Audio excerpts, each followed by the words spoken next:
എന്തു പറ്റി മോനെ? അമ്മ ഇന്നലെ ഞാനൊരു സ്വപ്നം കണ്ടു.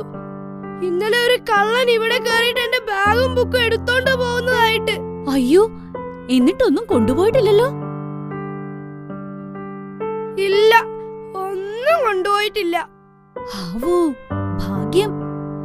ശരിക്കും പ്രാർത്ഥിച്ചിട്ട് കിടന്ന ഇങ്ങനെ ദുസ്വപ്നൊന്നും കാണില്ല. ഞാൻ ഇന്നലെ ശരിക്കും പ്രാർത്ഥിച്ചിട്ടാ കിടന്നത്. എന്നിട്ട് ഇതെങ്ങനെ സംഭവിച്ചെന്നാ എനിക്ക് മനസ്സിലാവാത്തത്. ഏതായാലും ഇന്ന് ഞായറാഴ്ചയല്ലേ, പള്ളിയിൽ പോയിട്ടൊന്ന് പ്രാർത്ഥിച്ചിട്ട് വരാം. മിടുക്കൻ, പോയി വാ മോനെ. ഹാവൂ, ഇവൻ നന്നായി തുടങ്ങുന്നതിന്റെ ലക്ഷണമൊക്കെ കാണുന്നുണ്ട്. എന്റെ കർത്താവേ, എപ്പ നോക്കിയാലും അവള് പഠിത്താണല്ലോ.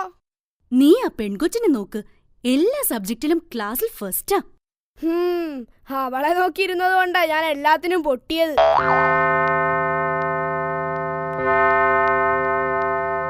എന്റെ കർത്താവേ, ഞാൻ എന്തോരം പ്രാർത്ഥിച്ചിട്ടാ കിടന്നത്. എന്നിട്ടും എന്തിനാ കർത്താവേ എന്നോട് ഈ ചതി ചെയ്തത്? ആന കൊടുത്താലും കർത്താവേ ആശ കൊടുക്കരുതായിരുന്നു. ആ ബുക്കും ബാഗും എന്റെ തലേന്നൊന്ന് ഊരിക്കിട്ടാൻ ഞാൻ ഇനി എന്താ ചെയ്യേണ്ടത്? പറയൂ കർത്താവേ, പറയൂ.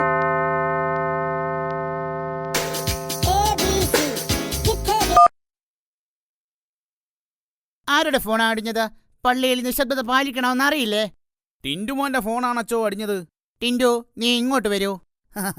ഇന്ന് ടിൻറ്റുവിന്റെ കാര്യം മോനെ ടിൻറ്റു, ആ പാട്ടൊന്ന് ഇതിലേക്ക് കേറ്റിത്താ. അച്ചോ, അച്ചോ, ആരാ വിളിച്ചത്? അച്ഛാ, അത് മോളിന്നാ വിളിച്ചത്.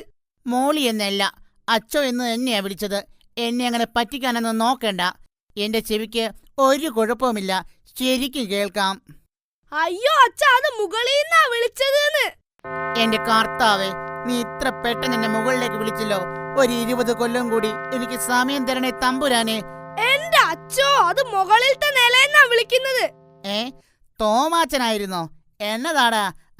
ഞാൻ മുകളിലേക്ക് കയറി വരാം. മോനെ, നീ അച്ഛനെ കണ്ടോ?